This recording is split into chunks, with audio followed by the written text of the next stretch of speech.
आइए आज पुनः स्वागत करते हैं हम अपने दर्शकों का अपने चैनल के माध्यम से। मैं तमाम देशवासियों को नववर्ष की हार्दिक शुभकामनाएं देते हुए हमारे विभाग वक्ता रवि रंजन जी से रूबरू होंगे और आज जानना चाहेंगे कि केंद्रीय गृह मंत्रालय के गृह सचिव ने ये रात को all India truck owners association Congress जो है जिसके तहत एक बैठक हुई और उन्होंने कहा कि ये बिल अभी लागू नहीं हुआ है और ये बिल हम वापस लेते हैं। तो आखिर ये 2 या 3 दिन का जो ऊहापोह था इसके जिम्मेवार कौन होंगे? आज कहीं ना कहीं आवागमन ठप रहा। आज जो करोड़ों अरबों का जो नुकसान है ये इसके उत्तरदायी कौन होंगे और इसके जिम्मेदार कौन होगा? जब बिल पारित ही नहीं हुआ था तो क्यों नहीं पहला ही दिन हड़ताल कर्मियों को ये बातों को सामने रखा गया? रवि रंजन जी, देखिए, ये जुमलों की सरकार है और तानाशाही इसके कूट करके भरा हुआ है। और यदि इसे भी साफ शब्दों में बोला जाए तो ये जो मोदी सरकार है ये थूक करके चाटने वाली ये सरकार है, क्योंकि इनका काम ही है कि पहले बिना पूछे हुए किसी से बिना राय लिए हुए बिल पास कर देना, और जब उस पर बात होने लगता है, जब उस पर संकट गहराने लगता है, लोगों का विरोध होने लगता है, तो फिर इसे वापस कर लेने की इनकी पुरानी आदत रही है। जैसे आपने देखा होगा किसान आंदोलन में भी ये लोग पहले बोले कि हम किसानों से बैठकर बात करेंगे, लेकिन जब बिल पास कर रहे थे तो किसानों को उनसे बात नहीं किया गया और किसानों को आज तक नहीं समझ में आया कि ये बिल आया क्यों था। बाद में जब यूपी का चुनाव हुआ था और उसमें वापस कर लिया गया। फिर महिला पहलवानों के साथ भी वही किया गया, उनके साथ भी बोला गया, अमित शाह बुलाए अपने यहाँ बात करने के लिए और अखबार में निकलवा दिया गया कि ये लोग तो समझौता करना चाह रही है, और बाद में उन बेटियों को खदेड़ करके बूट से रौंद करके और उन्हें भगाया गया।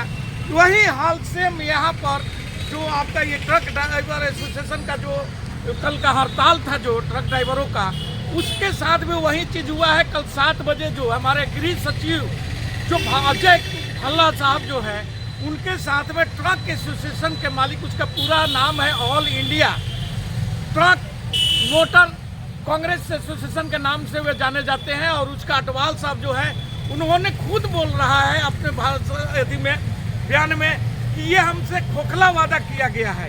यानी कि आप सीधा बात ये समझने के, आम लोगों की समझने की बात है कि एसोसिएशन तो खुश हो गया ट्रक एसोसिएशन, क्योंकि उनका लाखों करोड़ों के उनके गाड़ी पर सामान लोड था और ट्रक ड्राइवर के अपने घर चले गए थे या जहाँ चले गए थे या आंदोलन कर रहे थे, और उनके ऊपर ये क्षति का पूर्ति करने का दबाव होने लगा था। और इसलिए वे लोग ड्राइवरों को समझा करके बोल दिया कि हाँ भाई ये आपको यदि हो गया, अभी लागू नहीं होगा।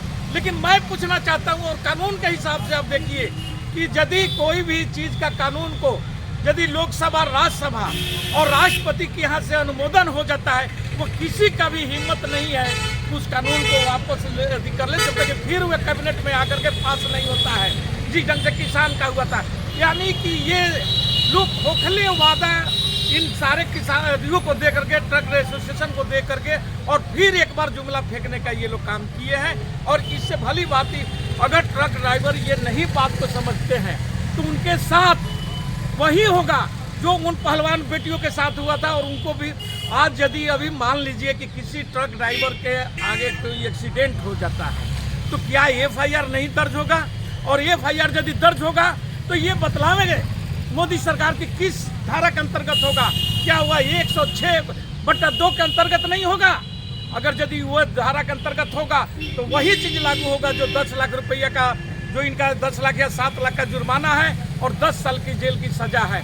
और दूसरी तरफ यदि ये ट्रक ड्राइवर ये कुछ खामी में है तो वे उनकी ये दूर हो जानी चाहिए कि उनको भीड़ यदि वह कहीं एक्सीडेंट कर देते हैं, या वे ट्रक वाले को छोड़ दीजिए, आपके बच्चे मोटरसाइकिल लेकर के जाते हैं और उससे भी एक्सीडेंट हो जाता है तो वही धारा लागू होगा।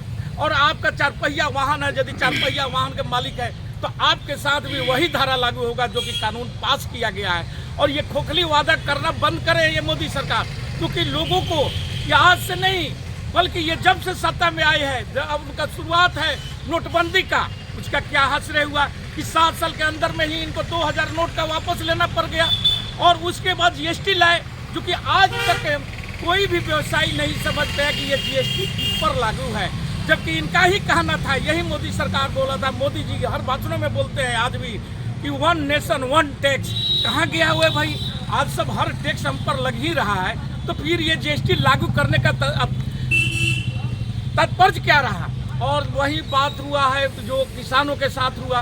किसानों को भी आंदोलन को कुचलने का ये बहुत प्रयास किए कि 1.25 साल तक हमारे किसान दिल्ली के बॉर्डरों पर बैठे रहे और 700 किसानों की शहादत हुई।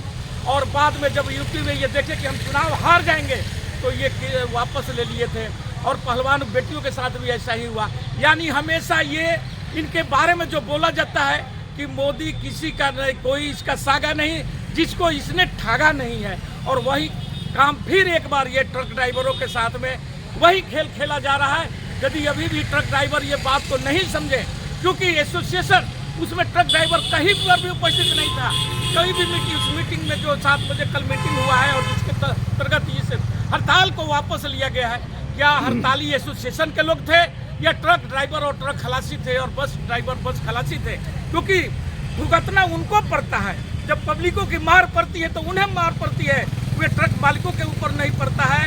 और जेल खटना होता है तो उनको खटना पड़ेगा, जुर्माना देना होगा तो उनको देना होगा। कल लात मार करके मालिक निकाल देगा, फिर ये ट्रक ड्राइवर करेंगे क्या?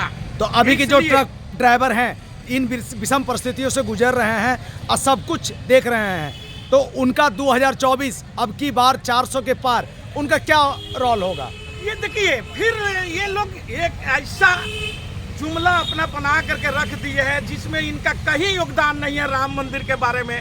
क्योंकि राम मंदिर का ताला खोलने वाला कांग्रेस था और जो वहाँ के जो केस लड़ने वाले लोग थे उस न्यास का, उसके सारे लोगों को पीवी नरसिंह राव जी ने खुद ही इन लोगों को समझाया था कि भैया तुम इस ढंग के केस लड़ोगे तो कभी भी ये राम मंदिर नहीं बन सकता है।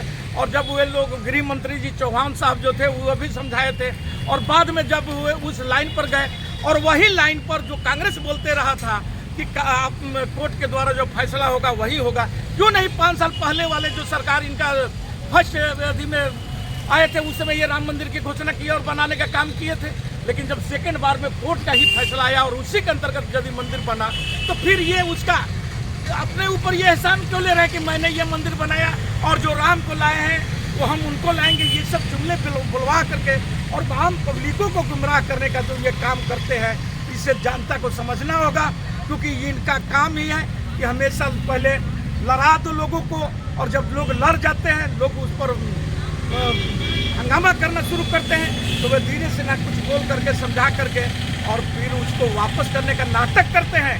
जबकि ये नाटक भी नहीं चलेगा, क्योंकि जो कानून पास हो गया है, जब तक ये मोदी जी अगर इसको वापस नहीं लेते हैं और ये काम किया है हमारे अजमेर का जितने भी ट्रक ड्राइवर और खलासी है वे लोग अभी भी हड़ताल पर बैठे हुए हैं और रोड को जाम किए हुए हैं। लेकिन कुछ जगहों पर जो 10 स्टेटों में ये हड़ताल चल रहा था वे कुछ लोग वापस और एसोसिएशन के ट्रक मालिकों के कहने पर ट्रक ड्राइवर खलासी आ गए हैं। लेकिन वे लोग मुलगते में है कि ये वापस हो जाएगा या वो मतलब कि कानून लागू नहीं हुआ है। ये एकदम बिल्कुल गलत बात है। किसी भी कानूनविद से आप बात जाकर के समझ लीजिए कि क्या राष्ट्रपति जिस चीज़ को जो कानून पर साइन कर देता है क्या कभी वापस हुआ है? जब तक कि उसके लिए फिर कैबिनेट का उसमें पास नहीं होगा लोकसभा राज्यसभा से और फिर राष्ट्रपति के यहाँ नहीं जाएगा, तब तक ये कानून वापस किसी भी कीमत पर नहीं हो सकता है। गृह मंत्री बालाजी क्या कानून से ऊपर है? प्रधानमंत्री कानून से ऊपर है। तो कहीं ना कहीं ये आश्वासन भी एक छलने का काम किया गया है, काम किया जा रहा है। पुनः ये आश्वासन छलने का काम किया गया है। एक अहम सवाल रवि रंजन जी कि नववर्ष में झारखंड में कड़ाके की ठंड अपनी दस्तक दे चुकी है और पूरे राज्य में कनकनी है और कड़ाके की ठंड है।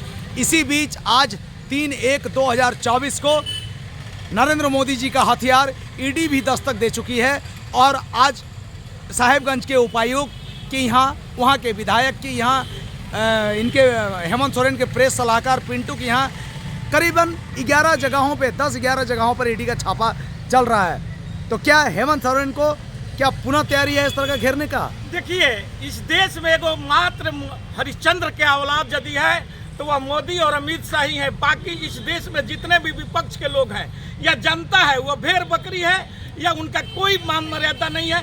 इनका काम ही है कि विपक्ष के लोगों को डरा धमका करके और ईडी सीबीआई, क्योंकि इनके पास दूसरा काम नहीं है, दूसरा कोई भी आज तक लिए जनता के लिए काम नहीं किए हैं जिसको कि वो जनता को दिखा करके और वोट मांगने जाए। इनके पास एक ही है कि दूसरे को इज्जत को उछालो और उसके इज्जत को बट्टा लगाओ, क्योंकि ये अपने को हरिश्चंद्र के औलाद मानते हैं। अगर ये अडानी का दोस्त नहीं बने रहते, अडानी के साथ में ये पार्टनरशिप नहीं किए रहते, तो ये कहा जाने क्या हरिश्चंद्र नहीं अपने को तो भगवान साबित करने का ये प्रयास कर ही रहे हैं। लेकिन ये और क्या भगवान से भी ऊपर, जो भाजपा वाले बोलते हैं कि मोदी जी आज भगवान से भी ऊपर हो चुके हैं। अरे कौन है मोदी जी भैया? कितना पर का भगवान के ऊपर हो गया है? ये क्या है भैया? वही मोदी जी है ना जो रथ छोड़ करके अडवाणी जी को जेल भेजवा करके अपने भाग जाने वाला व्यक्ति और भगवान से ऊपर हो गया। भगवान को उंगली पकड़ करके चल रहा है, राम मंदिर में ले जा रहा है। यानी भगवान राम से भी बाराई हो गए हैं और बिना अधूरा मंदिर बनाए हुए और उसका पूजा पाठ करवा रहा है। लेकिन हमारा सनातनी एकदम चुप है। कहीं ना कहीं आज ईडी का डंडा झारखंड में चला है। अब देखना है ईडी को उल्टे मुंह की खानी पड़ेगी कि कुछ सफलता हासिल करेगा। मगर कहीं ना कहीं आज ईडी ठंड के साथ साथ मोदी का ईडी भी आज दस्तक दे चुका है।